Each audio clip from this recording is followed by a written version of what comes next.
How will we power the moon bases? Which places will be the primary targets for the Habitable World Observatory? Which nuclear reactor is the new NASA proposal about? And in Q&A Plus, how long will it take to clear the L2 Lagrange point? All this and more in this question show. It's time for the question show. Your questions, my answers, as always, wherever you are across my channel. If a question pops in your brain, just write it down. I'll gather them up and I will answer them here. All right, let's get into the questions. Nunya, are there moonquakes or marsquakes that are strong enough to cause issues with missions? Yes. So, yeah, I don't know about Mars. I mean, there are definitely marsquakes, and NASA's Mars InSight mission measured them, and some of them were fairly strong, like up to magnitude 5, I think. And Mars is, although we don't see any active volcanic activity on the surface of Mars, we see the giant volcanoes and we see some of the structures that we know that there were volcanoes on Mars in the past. And then the same thing on the moon. When the Apollo astronauts went to the moon, they put down a seismometer and they were able to detect the presence of very faint moonquakes on the surface of the moon. It's very unlikely that it would cause any damage to any moon base or Mars base, but this is considered by mission planners.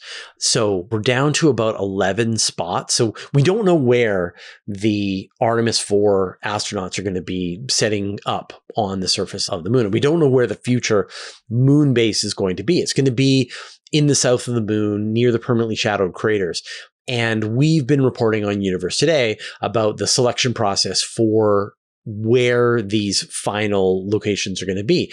And that the mission planners are thinking about, how scientifically interesting are these places? How close are they to the permanently shadowed craters of the moon? Will they have access to energy? Is the terrain very flat? But one of the considerations is there a landslide risk? There are examples on the moon you can actually see where there are boulders that have rolled downhill on the side of a crater.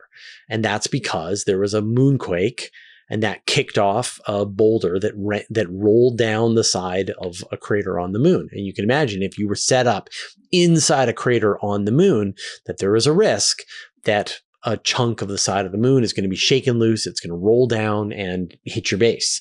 So this is a thing that is considered. The risks are very low, but they're not zero.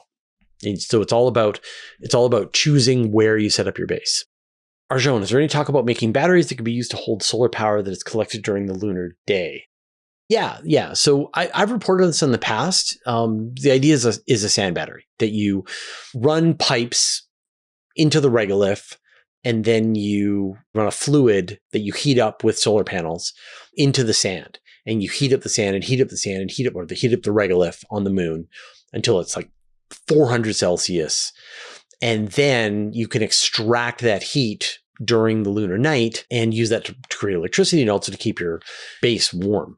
Someone had done a paper that we had reported on Universe Today that you would need like a sphere or a cube of regolith, just a few meters on the side, that you would run those pipes into, and then that would be enough to keep your base warm through the lunar night. That technology is being tested out here on Earth. Like I think in Finland, they're building sand batteries.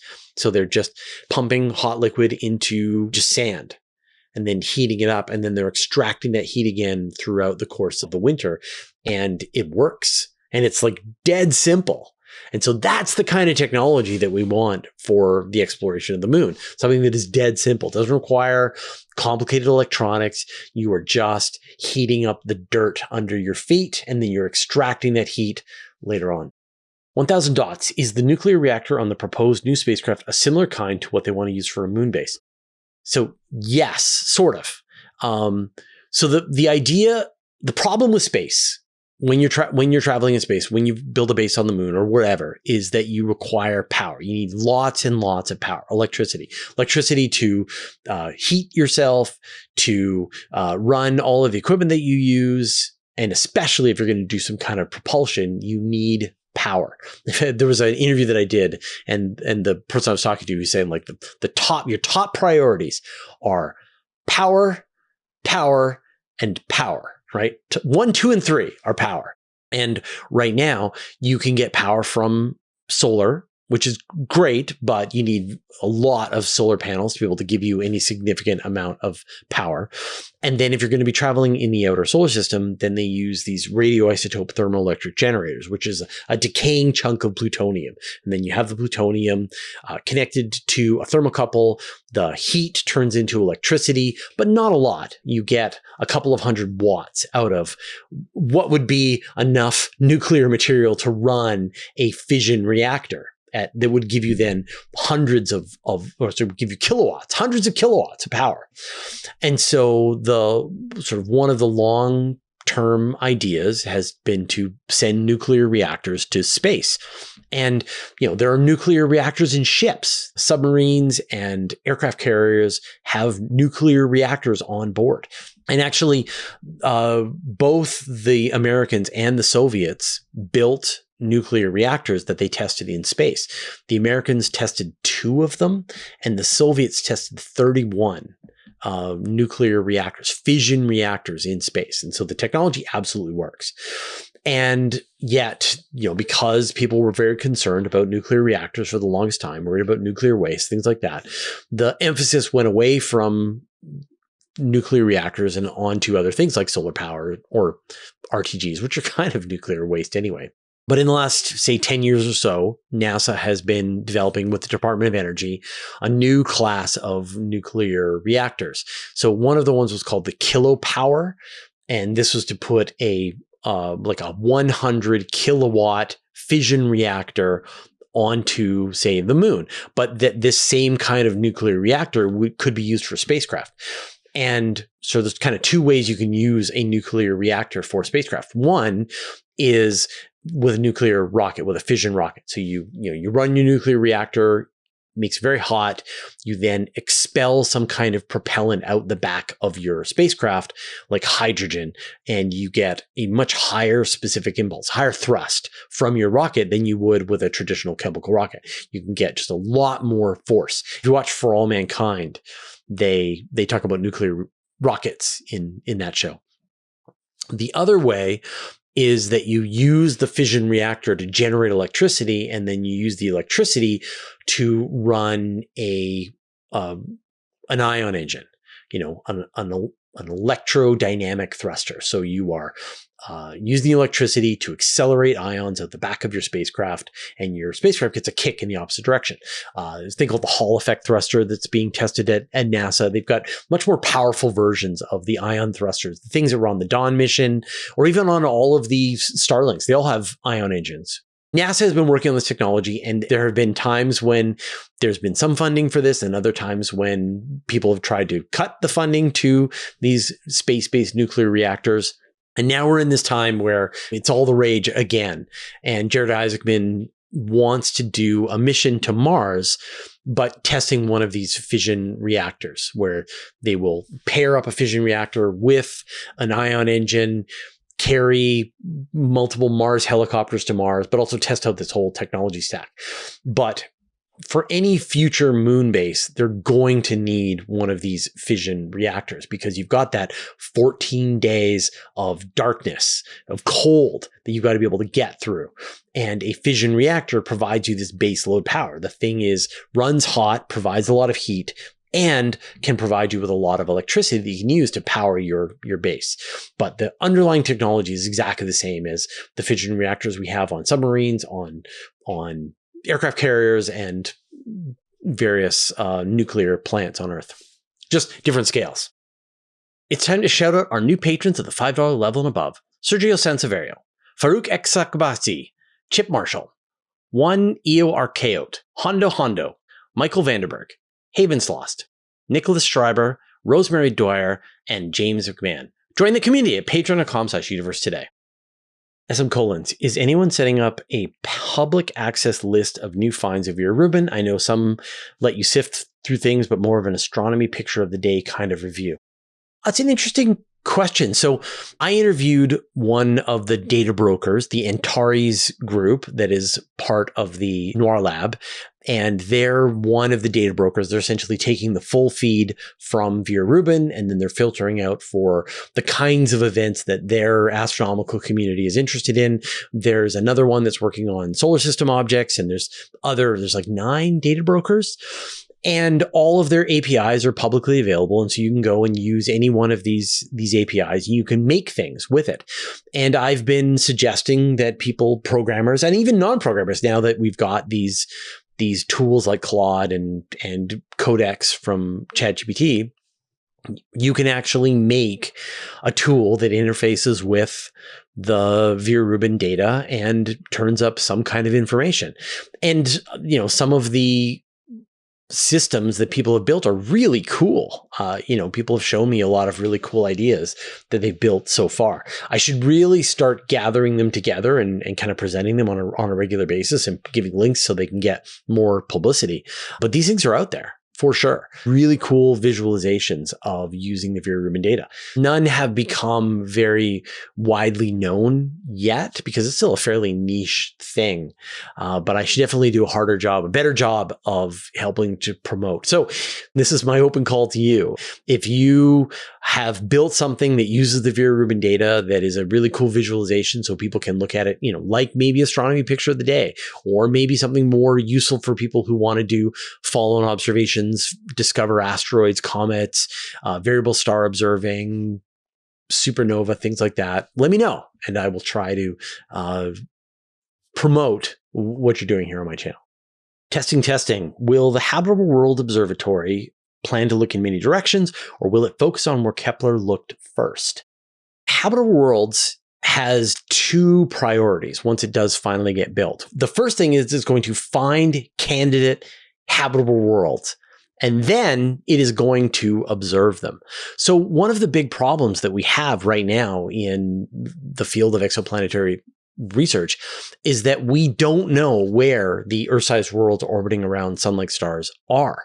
We know of Earth-sized worlds orbiting within the habitable zone of red dwarf stars.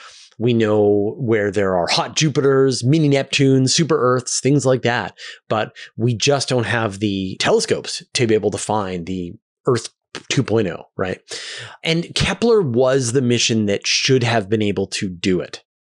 But the problem, of course, is that Kepler lost its reaction wheels, and so it was unable to complete its mission in time to be able to find those candidate planets. And so they had to switch to the Kepler 2 project, where they were finding worlds around red dwarf stars, but they weren't able to do that original goal. And that was the Finder telescope that would then have fed in all of these candidate worlds to the other observatories that were going to come after that.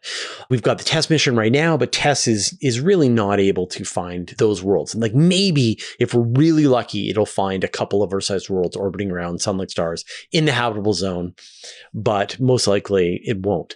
We've got the Plato mission that is coming up, and that again probably will be able to find a couple of these other Earths. But really, you want a large collection of them. You want dozens, if not hundreds, of candidate worlds.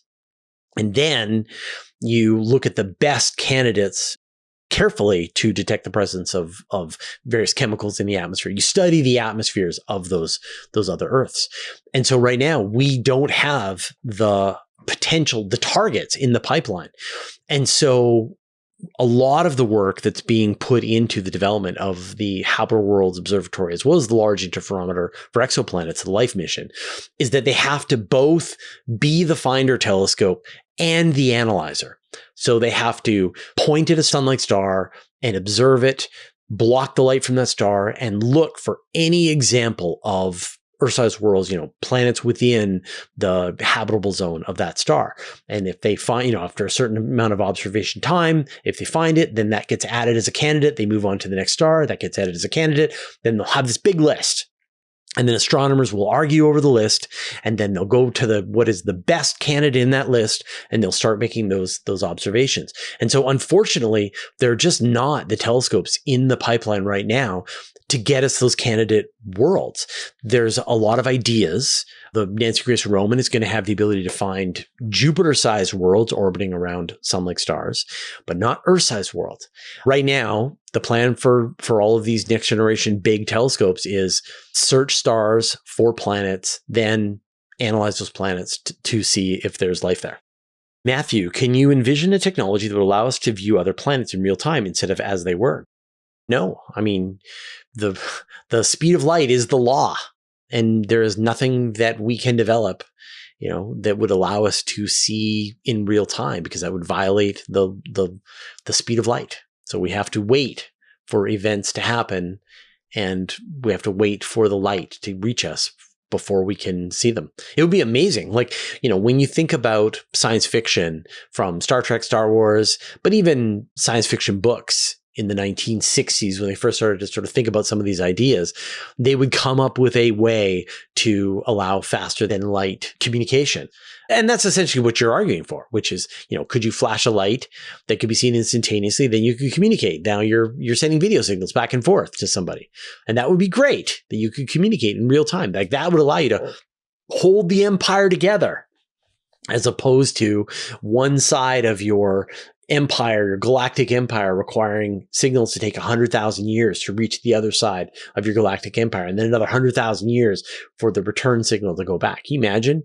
You want to send information. It takes 200,000 years for a return journey to send that information. That would suck. But that's just the reality. So no, unfortunately, we cannot communicate. We cannot observe without having to wait for the speed of light. Did you know that you can watch the same video with no ads and get a bonus question over on Patreon completely for free? And we call it Q&A Plus. This week's bonus question: how long will it take to clear the L2 Lagrange point? I'll put a link in the show notes. All right, those are all the questions that we had this week. Thank everyone who asked your questions into the YouTube comments, everybody who joined me for the live show. We're doing the live shows every Monday at 5 p.m. Pacific time. So if you want to come and watch and join live, there'll be an event here on the channel for the next one. Now, I'm going to talk about an enormous amount of content that we are now releasing onto the channel that was previously secret. But first, I'd like to thank our patrons. Thanks to Abe Kingston, Andrea Pedretti, Barely Roofing, Brian Bodie, Caradron, Chuck Hawkins, Commander Baylock, Darkfinger, David Gilton, and David Matz, Evan.pro, James Clark, Janice Smith, Jeremy Matter, Jim Burke, Jordan Young, Josh Schultz, Marcel Sitz, Michael Purcell, Nordspace, OneStarFanimals.org. Please follow my nephew at VBrick6994, Ren Kaidu, Richard Williams, Sean Sargent, Stephen Fallon Munley, Team 49, Telescopes Canada, Vlad Shiplin, Wolfgang Klotz, and Zeldaborg Galactic Defender, who support us at the Master of the Universe level, and all our patrons. All your support means the universe to us. So as you know, we do this live stream every Monday, and it's 2 hours long. And for the longest time, there was this suspicion, this expectation that YouTube's algorithm would punish if you did these big, long live streams that didn't get a ton of audience engagement. And so because we didn't want to be punished by the algorithm, as soon as I finished up the live streams, I would make them unlisted. But the algorithm seems to have changed, and we found over the last couple of weeks that just leaving the live stream up is fine. And that there's a lot of people who missed the live stream live. They didn't have a bookmark to it, and so they wanted to be able to follow up and be able to watch those live streams. And so we've been doing this now for about 6 weeks or so, and I would declare the experiment a success. And so now we are opening up the trove of all of the past live streams. And so my producer Anton is going through them, several every week, and putting new thumbnails based on the theme of the live stream. And those are going to get released onto our YouTube channel. Now, the problem is that when you switch something from unlisted to public on your YouTube channel, then YouTube considers it to be a new video. And so it's going to seem like we are producing a ton of new videos. And this is just going to be a temporary thing while we get through the backlog. And then we'll go back to each week after I complete my new live stream. That'll be the new video that's going to be up there and live. But this is perfect if you're working on some project and you just want to have my familiar voice talking in the background, or you need something to go to sleep to, or you're genuinely interested in catching all of the live streams that you have missed, then they will all be available. And we've already got dozens have been released so far, and there are hundreds to go. So this will take us a few months to kind of work through the backlog, and then we will keep them live from here on out. So enjoy this enormous amount of previously mostly unseen content that we are now making available to you, and give us any feedback. If this isn't working for you, if you've got some other suggestions, please let me know. All right, we'll see you next time.